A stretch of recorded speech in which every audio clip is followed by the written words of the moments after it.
გამარჯობა. ხშირად გვაქვს ხოლმე შემთხვევა, როდესაც გვინდა დავწეროთ თარიღი, გავავრცელოთ ეს თარიღი და მივიღოთ სხვადასხვა მეთოდით გავრცელებული თარიღები. მე გიორგი ვარ დათქვიშვილი და თქვენ უყურებთ Microsoft Excel-ის ვიდეო გაკვეთილს. თუ ჩემ არხს ხშირად ადევნებთ თვალს, მაშინ გეცოდინებათ, რომ თარიღის სწორად ჩასაწერად Excel-ში შესაძლებელია Ctrl+C+მძიმე გამოვიყენოთ.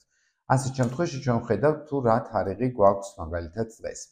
თუ ეს კონკრეტული თარიღი უნდა გავავრცელოთ ქვედა მიმართულებით, ანუ ქვედა მხარეს, მაშინ ასეთ შემთხვევაში შეგვიძლია მოვკიდოთ ხელი და ჩამოვწიოთ ის უბრალოდ ქვემოთ მხარეს. და როგორც ხედავთ, გავრცელების მომენტში გამოჩნდა რაღაცა დამატებითი ღილაკი.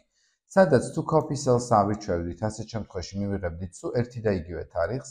თუ ჩამოშვრიდით და მივიღებდით fill series, მივიღებდით ერთი დღით გაზრდილ თარიღებს, ფორმატირება და without ფორმატირება, რა თქმა უნდა, არ ეხება თარიღებს, მაგრამ ზოგადად შეგიძლიათ გამოიყენოთ. Fill days და ამ შემთხვევაში, რა თქმა უნდა, მიყოლებით მიდის თითოეული დღე. Fill weekdays კი აკეთებს იმას, რომ შაბათ-კვირებს უგულებელყოფს. აი ნახეთ, 29 სექტემბერი უგულებელყო, ვინაიდან რადგანაც ის კვირაა, ხოლო დღე-შაბათია 28 სექტემბერი და შესაბამისად ის გამოჩნდა.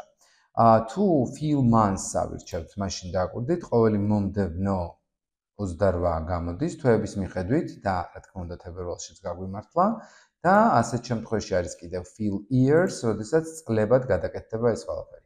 მოდით მოვსინჯოთ რა იქნებოდა რომ ქონოდა 29 სექტემბერი და გავაკეთოთ ისევ ჩამოწევა მისი ქვემოთ მხარეს და ასეთ შემთხვევაში ავირჩიოთ უკვე ბრძანება რომელიც იყო fill months და მოდით დავაკვირდეთ რა მოხდა. მართლაც 29, ესე იგი, წავიდა და აი აქ უკვე მიიღო 28, იმიტომ რომ 2025 წელში 29 თებერვალი არ გვაქვს.